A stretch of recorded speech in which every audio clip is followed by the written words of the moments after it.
இப்போதான் நம்ம சேனலுக்கு நீங்கள் முதல் முறையாக வரீங்கன்னா தயவுசெய்து கீழே இருக்கிற ரெட் கலர் சப்ஸ்கிரைப் பட்டன் அழுத்தி சப்ஸ்கிரைப் பண்ணிக்கோங்க. கூடவே அந்த பெல் பட்டன் அழுத்தி ஆள்னு கொடுத்துக்கோங்க. அப்போ தான் நம்ம போடுற வீடியோ உங்களுக்கு தினமும் கிடைக்கும். சரி வாங்க இப்போ நம்ம வீடியோக்குள்ளே போகலாம்.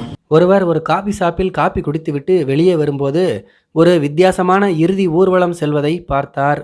ஒரு சவப்பெட்டியை முதலில் எடுத்து செல்கிறார்கள். அதைத் தொடர்ந்து மற்றொரு சவப்பெட்டி செல்கிறது. அதற்கு பின்னால் ஒரு மனிதன் கருப்பு நிற நாயை பிடித்து கொண்டு நடந்து செல்கிறார். அவருக்கு பின்னால் ஒரே வரிசையாக 200க்கும் மேற்பட்ட ஆண்கள் நடந்து செல்கிறார்கள். இதை பார்த்த அந்த காபி ஷாப் மனிதருக்கு ஒரே ஆர்வத்தை அடக்க முடியவில்லை. உடனே அவர் அந்த கருப்பு நாயுடன் நடந்து சென்று கொண்டிருந்தவரிடம் சென்று, ஐயா, என்னை மன்னிக்கவும் உங்களை தொந்தரவு செய்வதற்கு. ஆனால் இந்த மாதிரி ஒரு இறுதி ஊர்வலத்தை நான் என்னுடைய வாழ்க்கையில் பார்த்ததே கிடையாது. எல்லோரும் ஒரே வரிசையில் உங்கள் பின்னால் வருகிறார்கள்.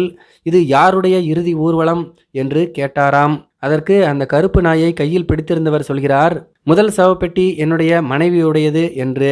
என்னாச்சு உங்களுடைய மனைவிக்கு என்று அவர் கேட்க, என்னுடைய நாய் அவளை கடித்து கொன்றுவிட்டது என்று சொன்னாராம்.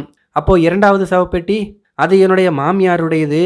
அவர்கள் என்னுடைய மனைவியை காப்பாற்ற முயற்சி செய்யும் போது அவர்களையும் அந்த நாய் கொன்றுவிட்டது என்று அந்த நாயை பிடித்திருந்தவர் சொன்னாராம். ஒரு நிமிட மௌனத்துக்கு பிறகு அந்த முதல் மனிதர் அந்த நாய் வைத்திருக்கக்கூடிய நபரிடம் கேட்டாராம், ஐயா, இந்த நாயை எனக்கு சிறிது நாட்களுக்கு தர முடியுமா என்று. அதற்கு அவர் என்ன சொன்னார் தெரியுமா?